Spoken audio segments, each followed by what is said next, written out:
Hello everyone, कैसे हैं आप सब लोग। आई होप आप लोग अपने घरों पे सेफ होंगे। तो आपको बताया कि जैसे आज कॉस्ट का असिस्टेंट कम टाइपिस्ट का एग्ज़ाम था, उसकी ऑफिशियल आंसर की जो है वो आउट हो चुकी है। साथ ही साथ हम यहाँ पे बात करेंगे एग्ज़ाम एनालिसिस के ऊपर कि क्या क्या चीज़ें जो थी वो यहाँ पे पूछी गई थी और क्या यहाँ पे एक सेफ स्कोर इस एग्ज़ाम का बन सकता था। सबसे पहले अगर मैं बात करूँ इस एग्ज़ाम के बारे में, तो पेपर जो सेट करा गया था काफ़ी अच्छा लेवल था। ऐसा नहीं था कि बिल्कुल इजी है, कोई भी जाके करके आ सकता है। वही बच्चा जो मेहनत करके इसके लिए आराम से घर से पढ़ के यहाँ पे गया है, उसको एक एडवांटेज मिलेगी। अगर मैं बात करूँ एग्ज़ाम के पैटर्न की, तो 4 सेक्शंस थी। मैं एक बार आपको सिलेबस ही यहाँ पे दिखा देता हूँ। जो पेपर आ जाया था पहले वो, तो जैसे कि आप लोग यहाँ पे देख सकते हैं, सबसे पहले रीजनिंग सेक्शन थी। रीजनिंग सेक्शन कहीं ना कहीं डुएबल थी। बीच में कुछ क्वेश्चंस थे जो टाइम वेस्ट करने के लिए स्पेसिफिकली यहाँ पे डिज़ाइन करके डाले जाते हैं। अगर आप लोगों ने टेस्ट दिए थे या अगर आपको पता है कि किस क्वेश्चन को कितना टाइम देना है और किस क्वेश्चन को स्किप करना है, तो बच्चों को एज सच टाइम का इतना इशू नहीं बना है। पेपर में क्वेश्चन सॉल्व हुए हैं। रीजनिंग के अगर 25 क्वेश्चंस की अगर मैं बात करूं, तो यहाँ पे इस सेक्शन को हम लोग मॉडरेट कंसिडर करेंगे। मैक्सिमम क्वेश्चंस डुएबल थे, लेकिन कुछ क्वेश्चंस थे जो अच्छे थे, जिसमें थोड़ा सा दिमाग लगाना था। उसके बाद अगर मैं बात करूं आप लोगों से कंप्यूटर सेक्शन की, तो कंप्यूटर सेक्शन में भी कुछ क्वेश्चंस जो थे वो बेसिक थे।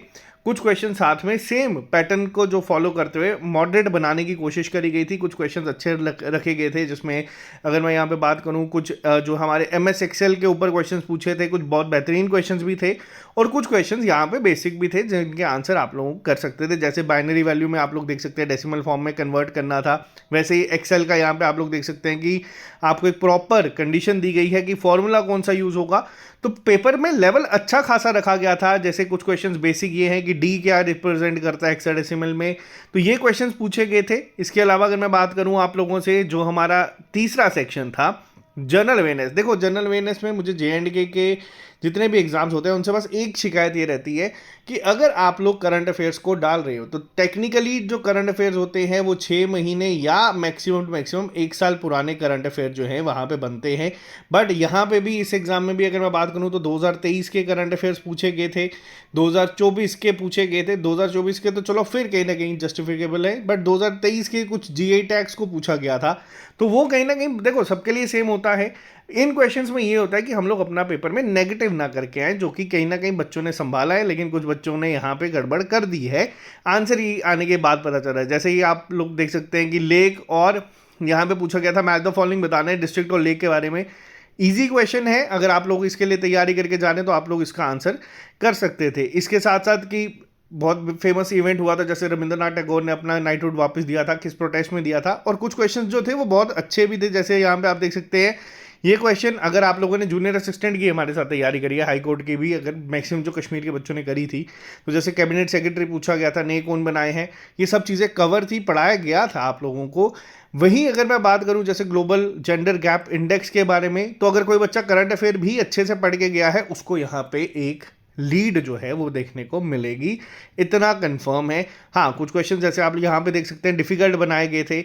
जैसे जम्मू के तो हम लोग JNK के तो आइडिया लगा सकते हैं, बट जैसे यहाँ पे पूछा गया था कि बताओ कि ये कहाँ पे है, और मैच द फॉलोइंग का क्वेश्चन दिया गया था।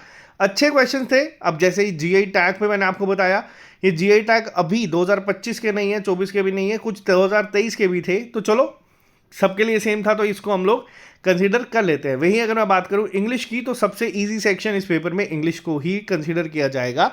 तो ओवरऑल पेपर कहीं ना कहीं आपका मॉडरेट लेवल पे था, बिल्कुल भी इजी नहीं था। ऐसा नहीं था कि हर एक बच्चा जो तैयारी कर रहा है वो जाके सीधा कराएगा। अब देखो यहाँ पे 2 सिनेरियो बनते हैं। आंसर की आपकी ऑफिशियल आ चुकी है और हम लोग भी वेट कर रहे थे आंसर की के आने का।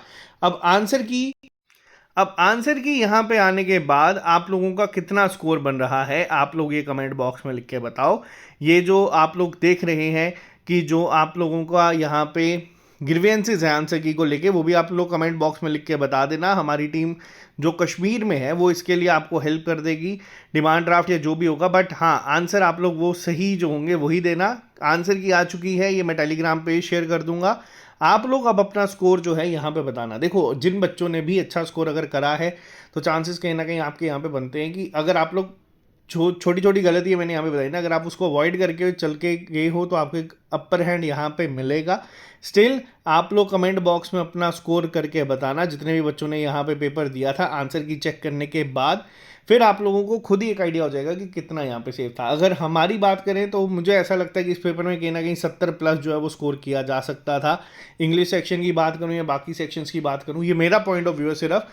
आप लोग अब कमेंट बॉक्स में ये बताओ कि आपने कितना स्कोर करा है, और हम लोग ये भी पता कराएंगे कि जो बच्चे कॉन्टिन्यूसली टेस्ट में टॉप कर रहे थे उनका कितना स्कोर बन रहा है। तो लास्ट में एक आइडिया आप लोगों को मैं यहाँ पे दे दूंगा, बट स्टिल आप अपने आंसर की जो है वो चेक कर सकते हैं और कमेंट बॉक्स में ज़रूर लिख के बताइएगा कि कैसा आपने यहाँ पे परफॉर्म करा है। तो अभी के लिए फिलहाल इतना ही, मिलते हैं आपसे जल्दी नए लेक्चर के साथ। Bye bye, take care, all the very best, see you soon, good night.